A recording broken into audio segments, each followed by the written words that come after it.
Olá, bem-vindo a mais uma interação do programa Conversando com Jefferson. Hoje eu recebo aqui o meu novo amigo, o Guto De Luca. Bem-vindo, Guto. Muito obrigado por estar aqui, né, pelo convite. Muito bem, Luca. Eu que agradeço por ter aceito o nosso convite e participar desse bate-papo tão informal aqui com a gente. Você, Luca, não é timbaúbense, mas suas raízes são daqui, não é isso? Exatamente, eu não sou nascido em Timbaúba, mas os meus pais são da região. Ou seja, Qual o local específico? É no sítio que eles nasceram? Os meus pais eles vieram da região rural, né? Sim, da zona rural sim. daqui de Timbaúba. Trás-os-Montes, Pindoobim, essa região. Sim. Mas eles muito cedo saíram daqui. Meu pai antes já tinha ido para São Paulo. Nessa época demorava 10 dias para chegar em São Paulo saindo daqui, imagina? Era difícil, uma longa viagem. Uma jornada Aí, mesmo. Ele voltou e veio pedir minha mãe em casamento pro meu avô e levou minha mãe com 18 anos. E lá eles criaram a família deles e eu sou filho caçula. São quantos filhos? Eu tenho um irmão mais velho, 2 irmãs e eu sou o caçula. O caçula, né? Nascido 6 anos depois da minha última irmã. Minha mãe não queria mais, aí meu pai, vou mais um. Graças a Deus, eu. É você. Bom, mas aí, por quanto tempo você viveu lá? Em São Paulo, é isso? Não, eu sou nascido e criado lá. Tá. Nascido e criado. E aí, o que acontece? Como é que... Porque eu sou o único Timbaúba filho... hoje, assim? Então, o único filho que tem uma ligação forte com as raízes, vamos dizer assim, sou eu. Sim. Porque eu conheço os parentes dos meus pais, eu sou o único que conheço quase todo mundo. Sim. E Mas tem muitos parentes aqui em Timbaúba? tenho tias, primos, enfim. Que bom. Você sempre, nesse período da sua vida, sempre vinha por aqui? Vinha passear quando era criança com a minha mãe. Eu me lembro quando eu chegava de ônibus aqui da Itapemirim, aqui em Timbaúba. Isso, Itapemirim. Era uma viagem longa de 2, 3 dias, 3 dias. Sim. E, então, eu já vi essa viagem já. Fui para São Paulo já, de onde Itapemirim já foi. Era uma aventura. Era uma aventura. Então, todas as vezes que eu vim para cá, me remete à minha infância, né? Quer dizer, eu me lembro até do cheiro, né? Daqui, da região. Essa memória, não é? É uma memória afetiva que a gente chama, né? Então, aí, no momento eu voltei para um objetivo muito claro, né? Eu tenho um projeto chamado Lugares com Guto De Luca, depois eu conto o porquê do nome. Então eu vim aqui contar um pouco da história de Timbaúba e inserir a história dos meus pais logo no comecinho também. Então eu vou fazer meu primeiro programa, Lugares com Guto De Luca, em Timbaúba, onde, claro, estão as minhas raízes. Que bom. E seus pais são vivos? Não, infelizmente meu pai já é falecido. Sim, faz tempo. Já há 11 anos. Vai fazer 12 anos agora em agosto. Sim. E minha mãe é viva, graças a Deus. Ela tem 86 anos. Está aqui em Timbaúba, estou sabendo. Está aqui. Está aqui em Timbaúba. Porque eu sou o único que cuido dela. Tá. O único filho que cuido dela. Então, onde eu vou, ela vai junto. Vai junto. O filho viajante acabou pousando lá para resgatar minha mãe e fazer ela andar o que ela não andou na vida toda. Bom, ok, Luca. Então você quer esse programa, vai começar o programa. Mas já vi no seu Instagram, né? Qual o Instagram mesmo, o seu Instagram? Lugares com Guto De Luca. Lugares com Guto De Luca. Luca com 2 Cs. Lugares com Guto De Luca. Quem puder, por favor, me segue. Pronto, então, já vi lá, tem muitas fotografias no mundo todo, aí você rodou o mundo todo, né? Sim, na minha história eu conheço, então, 47 países. Muita coisa. 47 países. Eu sou fascinado por viagens. E começou quando isso, essa fascinação por viagem? Então, eu já, desde pequenininho em casa, os meus pais recebiam muitos nordestinos, principalmente daqui da região, que iam morar lá em São Paulo. Então, desde pequenininho, eu já cresci numa família onde tinha contato com gente de vários lugares.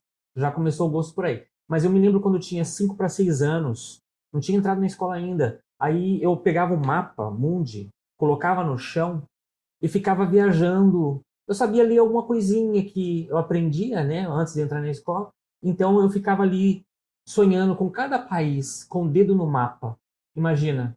Então, quer dizer, eu esperava conhecer uns 3, 4, nunca imaginei que pudesse conhecer 47. Mas ainda, para mim, hoje é pouco. Eu pretendo conhecer muito mais. E como é que foi essas viagens? Você depois que terminou os estudos, foi assim? Foi. Todo mundo queria fazer faculdade, outros queriam já começar a trabalhar. Eu já trabalhava com 18 anos, trabalhava no Unibanco, na central do Unibanco, na Raposo Tavares, em São Paulo.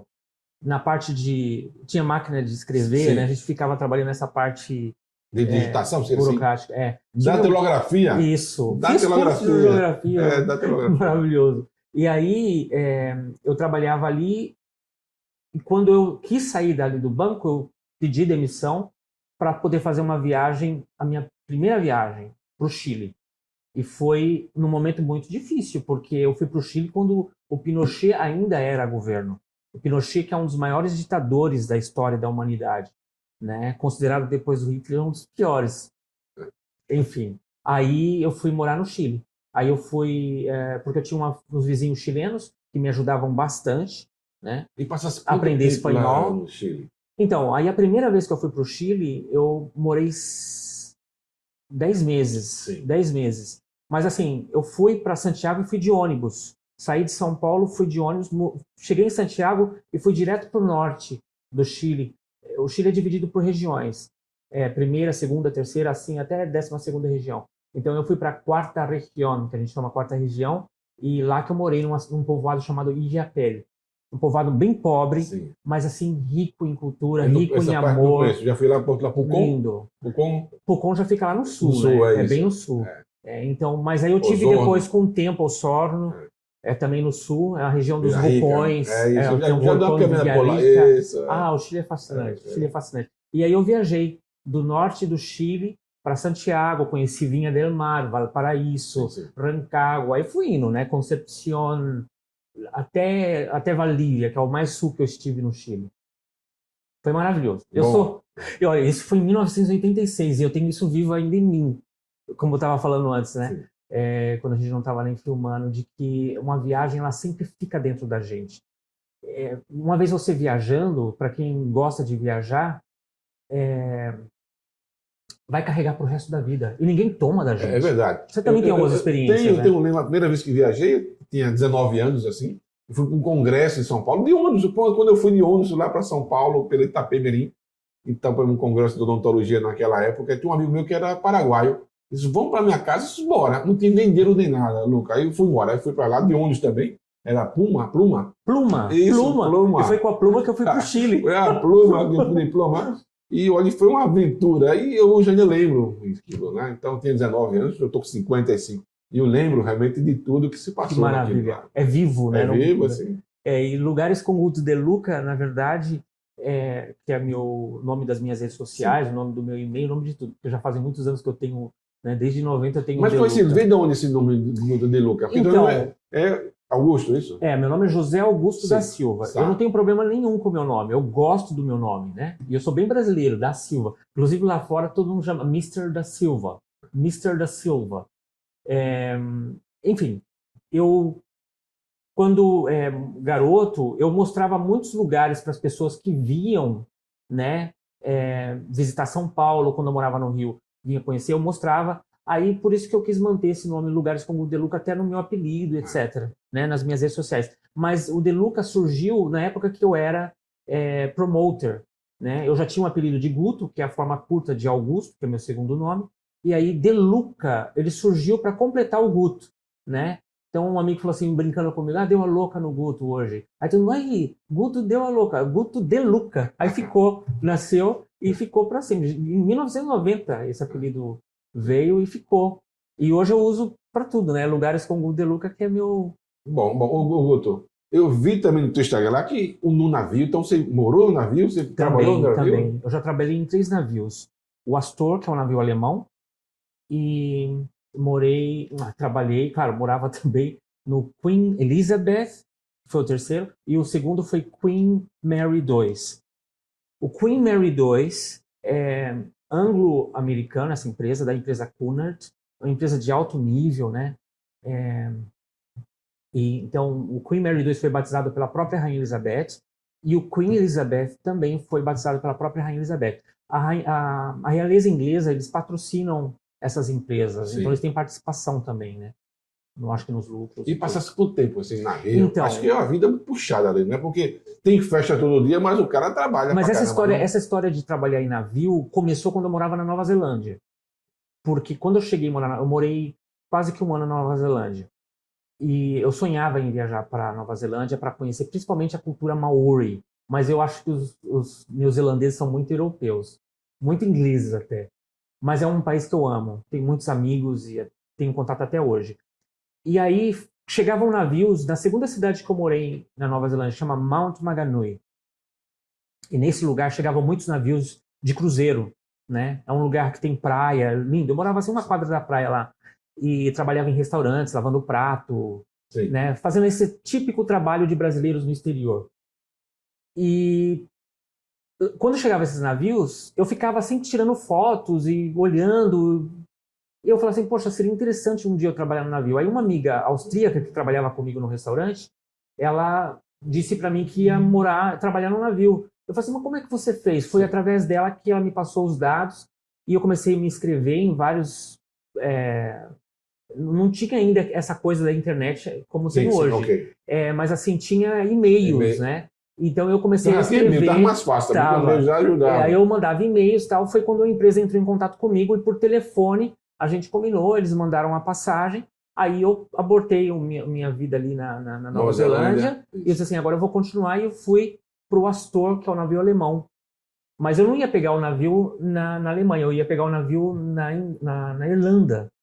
Só que como eu era marineiro de primeira viagem, já tinha morado na Alemanha em 90, porque essa parte eu não contei, eu falei assim, eu não posso ir para a Alemanha primeiro, falei para a empresa, uma semana antes de entrar no navio, eu posso ficar hospedado na casa dos meus amigos, porque pelo menos eu volto a falar alemão, porque o navio fala alemão como uma língua oficial, e eu trabalhei na recepção, então eu precisava falar. E eu estava na Nova Zelândia já há um tempo, então o inglês estava muito forte na minha cabeça, então eu precisava transferir o inglês para o alemão, então eu precisava pelo menos uma semana para poder me habituar de novo no alemão. E aí, sim, sem problema nenhum. Aí eu fui, aí fiquei na casa dos meus amigos, comecei, claro, a voltar a falar alemão. Aí no dia que eu tinha que pegar o voo da Alemanha, que já tinha estado uma semana lá, para a Irlanda, aí a imigração não deixou eu viajar. Falou que não podia, porque eu não tinha um documento de marinheiro, mas eu vou pegar ainda, eu vou entrar no navio ainda.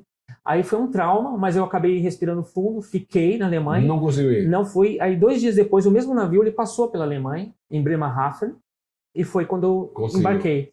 Mas aí todo mundo lá ficou preocupado, porque eu ia me encontrar com uma menina alemã que também ia trabalhar no navio, inclusive que eu tenho um carinho imenso por ela, que é a Birgit. Ela continuou anos e anos depois do navio, já rodou o mundo, ela conhece pelo menos, acho que uns 180 países. E aí, enfim, aí comecei a trabalhar no navio alemão e daqui a pouco estava eu também ali com os passaportes dos alemães. Tudo isso era fascinante para mim, né? Por exemplo, a imigração me impediu de voar e daqui a pouco eu estava impedindo alguém de viajar também.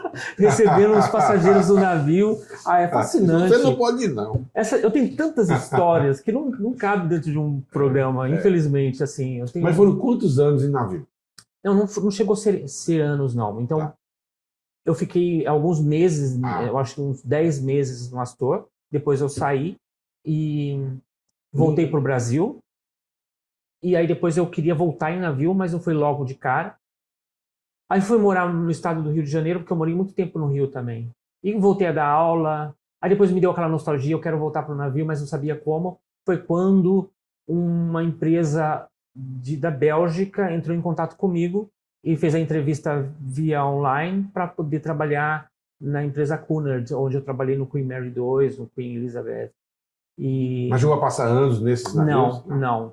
Mas eu acho que uma semana dentro do navio parece que é uma eternidade. Acredito. Porque... Eu não tenho muita vontade, eu acho bonito, mas não tenho muita vontade de fazer uma viagem num navio desse. Não, é maravilhoso. Se for para turista, me chama que eu rodo o mundo. Mas trabalhar, gente, eu trabalhava praticamente todos os dias. Como é que trabalha lá? Como é o trabalho realmente? O meu trabalho era na recepção. Então eu tinha que atender os passageiros desses navios que vinham até mim. Então tinha passageiros japoneses, alemães, ingleses, australianos, enfim. Então, na nossa recepção tem um grupo de pessoas, alguns falam japonês, outros falam alemão, outros falam... E como eu falo 5 idiomas, então sempre sobrava mais para mim. E aí chegava um espanhol, então falava comigo, ou com outro amigo que falava... Então eu tinha que atender eles e ajudar no que eles precisavam, então o tempo todo. Mas tinha dia que eu estava tão cansado, que a pessoa parava na minha frente, ela começava a falar em alemão e eu respondia em inglês, aí eu, oh, sorry... Porque confunde por conta do cansaço. E outra, é extremo o trabalho. Eu tinha que trabalhar com dinheiro, né? Euro, dinheiros de outros países, e dólar, e etc. Então era de muita responsabilidade. E fora isso, atender os passageiros quando tinha um problema na cabine, eles ligam para a gente primeiro, a gente vai colocar Você está o no rapaz... navio, mas você não tem direito a nada praticamente. Você não, tem Não, como... eu como da recepção, eu acho que o pessoal da recepção tinha privilégios, né? A gente até jantava e almoçava às vezes com o capitão, Sim. né? E tinha acesso a todos os lugares do navio. Que a recepção é um grupo pequeno, então a gente tinha esses privilégios. Então, quem trabalha na parte de asseio, etc., né, eles infelizmente não têm. Mas é fascinante. Quem quer trabalhar em navio não vai se arrepender, não. Acredito. Serve para rodar um pouco o mundo também. Tá. Então você viu, chegou quando em Timbaúba de volta aqui, nessa última vez agora? Dia 24 de... Nós estamos em julho. Dia 24 de julho, tá pertinho já, semana que vem, eu acho. Vai fazer 3 meses já. E a ideia é 1 ano no máximo, né? Então, quer dizer, eu tô dentro do tempo. Okay. E daqui eu vou para João Pessoa. Então, o caminho vai seguir o caminho da sua mãe? Não, porque ela que foi para São Paulo. Não. A ideia não é essa. A ideia é fazer o programa sobre Timbaúba, fechar, tá? E depois tenho coisas pessoais minhas que eu quero desenvolver em João Pessoa, morar em João Pessoa, que é um lugar que eu amo, né? São Paulo é onde é a casa da minha mãe. Eu não gosto muito de lá, apesar de ser de lá, né? Por quê? Porque eu já vivi tudo que eu já quis viver lá. Então... Mas esse programa que você está fazendo... Aí vai ser a parte. Então, hoje vai começar que é o começo da vida. Não, quando eu fizer o primeiro documentário, sim, vai ser contando um pouco a história de Timbaúba, já contando a minha história, que está aqui também. Né? Então, esse vai ser o premiere. Né? Pronto, uma vez feito, eu vou estar em João Pessoa com os meus programas diários, que é feito Você falou para mim que é a ideia do cartão postal, né? Sim, você quer fazer isso vai ser dentro do meu Instagram, dentro do TikTok, dessas redes sociais, né? Você tinha perguntado se eu sou youtuber, não, mas algo parecido, mas vai ser de minutos, então vai ser momentos de reflexão. Vou fazer o programa, na verdade, em 3 idiomas, inglês, espanhol e português, porque eu tenho muitos seguidores também de outros países. Né? Então, se eu posto só em português, eles entendem. Eu quero tentar atender a todo mundo, né? E aí, claro, uma vez por mês eu quero criar um documentário, assim como esse que eu quero fazer em Timbaúba, sobre um lugar diferente. Não muito sobre cidades, eu quero muito a parques nacionais. E meu objetivo é depois fazer uma rede de parques nacionais. Ok, então a ideia é essa no começo agora. E claro, fazer um mercado que, se as prefeituras de outras cidades gostarem do meu trabalho, me convidem que eu vou para lá. Um documentário sobre a cidade. Sobre a cidade. Sim. E aí vai ser um trabalho que eu pretendo estar desenvolvendo. Por que não? Boa ideia. É bom sim. Guto, mas você viajou muito, já tem vários países aí na história, viveu em algumas cidades, sim, não é? Diferentes. Qual o país, qual a cidade que você tem uma memória assim, mais afetiva, você gostou mais? Você, poxa, esse lugar eu poderia passar o resto da minha vida? Nossa, é uma pergunta muito difícil. Muito difícil. Porque todo mundo me faz essa pergunta, né? E algumas pessoas estranham, né? Então tem lugares assim que mexe comigo, que fazem parte da minha vida. Primeiro, o Chile, que eu acho que eu sempre disse em espanhol, eu falava isso em espanhol. Eu sou brasileño, porque nasci em Brasil, pero eu sou chileno de coração. Né? Então, eu sou brasileiro porque nasci no Brasil, mas eu sou chileno de coração.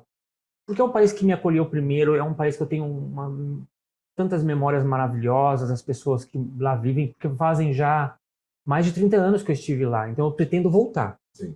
Pretendo voltar e filmar o Chile todinho. Mas assim, o Chile é um país que eu sou fascinado e eu amo demais. Mas eu tenho alguma coisa com a Rússia que eu não sei explicar. Eu tenho um fascínio pela Rússia. Infelizmente, a Rússia e a Ucrânia estão em guerra, mas eu tenho amigos tanto na Ucrânia quanto na Rússia, e que eu amo os dois países, eu não quero me meter nisso, tenho minha opinião formada sobre isso, mas assim, a Rússia... Tanto é que eu comecei a estudar russo, mas parei, né? Eu pretendo voltar. Eu já sei pelo menos ler em cirílico, que é o alfabeto cirílico, que é fascinante. Mas a Rússia... Quantos idiomas você fala mesmo? Eu falo 5 idiomas. Sim, tá. Eu falo português, que eu conto. Sim. Tem gente que fala, mas português não vale. Claro que vale, lá fora. Eu preciso de alguém que fala português. Eu falo português. Então, lógico que conta, não é? Inglês, espanhol, italiano e alemão. Esses eu tenho fluência. Agora, meu francês não é muito bom, então eu não conto. Mas eu me viro. Porque o francês é uma língua assim, bem... É porque eu sempre começo a estudar e paro. Eu falo, je parle un peu français, mas assim, eu engasgo, eu não tenho vocabulário, então eu não conto que que eu falo essa língua porque eu me viro. Todas as vezes que eu estive na França, eu consegui me virar. Você tem que entender, falar e escrever. E os franceses falam, mas você fala muito bem, tu parles très bien, mas eu falo, não falo. Mas é porque é necessidade eu sou muito perfeccionista, e para mim falar que eu falo mesmo. Então, se eu não conto essa, é porque eu preciso melhorar. Então, vai ter tempo. Mas o russo também me fascina, né? Então, a Rússia... Agora, se tem um país que eu indico para todo mundo, que é um país incrível, fascinante, é a Croácia. Croácia, né? Principalmente as cidades... eu tenho vontade de um dia ir à Croácia. No Mar Adriático. Aquela região ali. Aquilo é fascinante. É bonito, né? Maravilhoso. Tem várias cidades assim incríveis lá na Croácia, mas as da costa, Dubrovnik, por exemplo, que é uma cidade medieval, né? Essa parte histórica me fascina muito também. Korčula também na Croácia. O mar é cristalino, você vê o fundo, é de pedras, é a coisa mais fascinante. Montanhas de várias tonalidades e aquelas cidades muito antigas e medievais. Tenho fotografias de todos os lugares que eu já pisei. Tá tudo no Instagram também, não? Grande parte. Muitas estão em papel que eu preciso escanear e colocar nas redes sociais. Vou fazer isso. Inclusive, em lugares como o de Luca, tem fotos antigas e eu ainda estou colocando fotos antigas, porque eu estou montando a base, né, o alicerce para aquilo que vai vir. Então, primeiro eu estou colocando todas as coisas que eu já fiz para poder depois começar a colocar as coisas novas. Eu estou cheio de vontade de criar coisas novas, ir para lugares novos. E vou começar a fazer vários programas assim aqui no Nordeste. Tá. Pronto. E agora esse programa em Timbaúba, que seria o primeiro.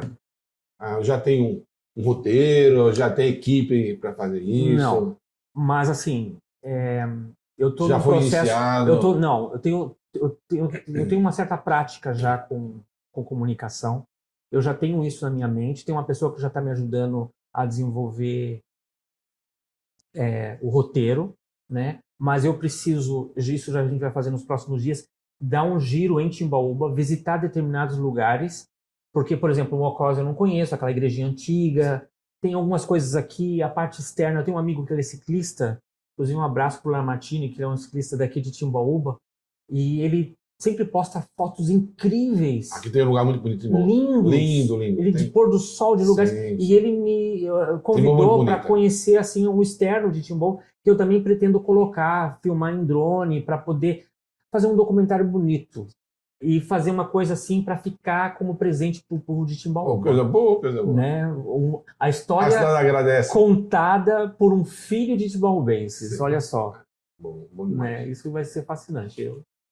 Guto, mas além dessas viagens todas, você é também um professor de inglês, professor de idioma, não é isso? Exatamente. Você teve um cursinho, é isso? Como foi esse curso? Eu já trabalhei em vários cursinhos, né? Enfim, não vou ficar falando o nome de cursinhos aqui, vários cursinhos de idiomas. E eu tive meu próprio curso, que não tenho mais, que chamava Viking Idiomas. Viking? Dos Vikings? Não, era Viking com W, assim, e era o sobrenome de uma freira alemã, que quando eu era criança, inclusive isso eu não tinha contado, eu já quis ser padre. Né? Foi? Eu frequentei seminário até os meus 17 anos, aí desisti. Sim. Mas essa freira alemã, que era muito próxima de mim e da minha comunidade, onde eu morava, eu cresci praticamente na igreja católica, foi ela que me apresentou os primeiros alemães que vinham morar em Osasco, e ela pedia, olha, sai com eles. Então, desde pequenininho, eu saía para mostrar alguma coisa em São Paulo, acompanhar eles, porque ela se sentia um pouco mais segura quando eu estava junto. Eu já tinha meus 15, 16 anos, eu fazia isso. E daí o nome Lugares com Guadalupe. Muita gente de fora conheceu lugares através de mim. E foi... depois ela faleceu, infelizmente, em 89, na Alemanha. Eu cheguei na Alemanha em 90. Foi logo depois que o muro de Berlim caiu. O muro caiu em 89. Eu cheguei em 90 na Alemanha, mas eu estive na unificação da Alemanha. Como história, para mim, é fascinante, né? Eu estava lá na Alemanha.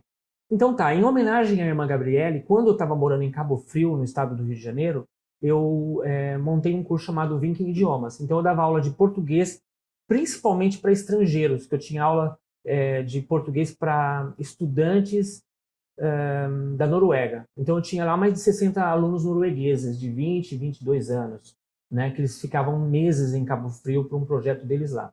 E também eu tinha uma parte para crianças carentes, né? Então, essas crianças carentes de Cabo Era Frio... só português, também todos os idiomas também? Não, essas crianças carentes faziam aula de inglês. Qual era o objetivo? O meu objetivo é que elas tivessem a chance de aprender uma língua estrangeira e tentar trabalho ali na região dos lagos, Cabo Frio, Arraial do Cabo, Búzios, são pontos turísticos e eles poderiam tentar um trabalho. E foi maravilhoso, porque muitos deles hoje trabalham no turismo lá. Só que um foi para Portugal, infelizmente houve casos de alguns deles terem morrido de forma trágica. Eu tinha mais de quase que 50 alunos carentes e que foram a minha luz quando eu estava em... E eu coloquei um nome, Gabriele Vinken, Projeto Gabriele Vinken, por conta dessa freira que me ajudou no início. Então eu queria plantar no coraçãozinho dessas pessoas um sonho, né? E tem uma delas, que é a Bibi. Um beijo, Bibi. Eu tenho certeza que você vai adorar ter lembrado do seu nome. Eu lembro de todo mundo, mas a Bibi em especial, porque ela queria entrar no projeto e não tinha mais lugar. Eu disse, não dá. E ela chorou para poder entrar no projeto, entrou. Hoje ela é adulta, ela faz ponta em novelas da Globo, ela quer ser jornalista, participa de vários programas na Globo. Inclusive, ela é conhecida pelo Luciano Huck e tem pela Ivete Sangalo, que adoram ela. Então é o meu orgulho. E eu tive alunos também que hoje moram em Dubai e que trabalham no Emirates, começaram como comissário de bordo e continuam lá, mas e tudo partiu lá do seu projeto, né? Isso. O que eu gostaria é que quando as pessoas começarem a me seguir, eu quero plantar no coraçãozinho das pessoas o desejo de viajar. Eu não quero ficar me exibindo nos lugares que eu estive, não. Eu quero compartilhar com vocês todos os lugares que eu já estive, mas plantar em vocês a vontade de viajar, porque é fascinante viajar. Eu tenho certeza que uma vez vocês fazendo isso, vocês vão carregar para o resto da vida as emoções vividas nessas viagens. Então, quem me seguir vai ter dicas, vai ter orientação e tudo que eu puder fazer para fazer com que essas pessoas realizem o sonho de viajar. Bom, vamos dar quem sabe aqui uma palestra sobre isso, não? Cheio de vontade, eu tô assim. Temos uma fundação Jardim de Andrade, lá temos um museu e também tem uma pequena sala de apresentações. Né? Quem sabe vamos combinar isso? Eu adoraria. E fazer isso. Seria... Nossa, seria uma honra. Vamos trabalhar nesse sentido. Eu agradeço. Quem sabe até levar para as escolas também. Vou adorar. Esse contato com os alunos é fascinante. Me traz muita energia. E bom, você vai mostrar, ensinar essas pessoas, né? Isso, incentivar elas. Eu tenho certeza que muitos deles vão se sentir assim, é impossível viajar para fora. Para! Né? Meus pais saíram daqui da zona rural, né? Foram para São Paulo. Eu nasci em São Paulo. E aí tive oportunidades porque eu acreditei nelas, mas eu nunca tive dinheiro, eu nunca fui uma pessoa abastada de recursos. E comecei a realizar, para conhecer 47 países, eu tive que correr atrás do meu sonho. Então eu sempre tive pessoas que me ajudaram, que me incentivaram. Porque hoje eu não posso incentivar outras pessoas, orientar outras pessoas? Isso é bom, posso. Né? É sempre bom, sempre falo que é bom passar o que a gente sabe, né? Exatamente. Transmitir o que a gente aprendeu. Isso é um dom, não é? Isso é maravilhoso. É muito gostoso isso. E tem uma frase que diz assim, todo aprendizado só vale realmente a pena quando a gente compartilha, né? Passa para outras pessoas. Isso faz sentido a vida. Muito bom, Luca. Guto de Luca. Muito bem. Está chegando no fim do nosso programa e tem um momento para suas considerações finais. Bom, primeiro, muito obrigado. Muito obrigado a vocês por me convidarem para estarem aqui hoje e eu expor um pouco da minha história. Eu sei que não cabe dentro de um programa tanta coisa que eu tenho para contar, mas assim, eu tenho certeza que quem começar a me seguir vai poder conhecer minha história de pouco a pouco e vai poder também se nutrirem, né, de ideias e de planos para que elas possam também realizar os sonhos delas. Então, quem puder me seguir, eu gostaria que seguisse em Lugares com Guto de Luca. Todas as redes sociais, todas. Lugares com Guto de Luca, com 2 Cs. Tá bom, pessoal? Muito obrigado. Eu que agradeço, Guto. É um prazer. Espero que mais outros momentos possamos compartilhar juntos e levar para nosso público aí orientação e esperança, né? De termos na vida um lugar melhor, um espaço melhor e viver bem. O que importa é viver bem. Exatamente. Não importa onde. Não importa onde, não é assim? É isso aí, pessoal. Então compartilhem, curtam, mandem um comentário. Um abraço e até mais.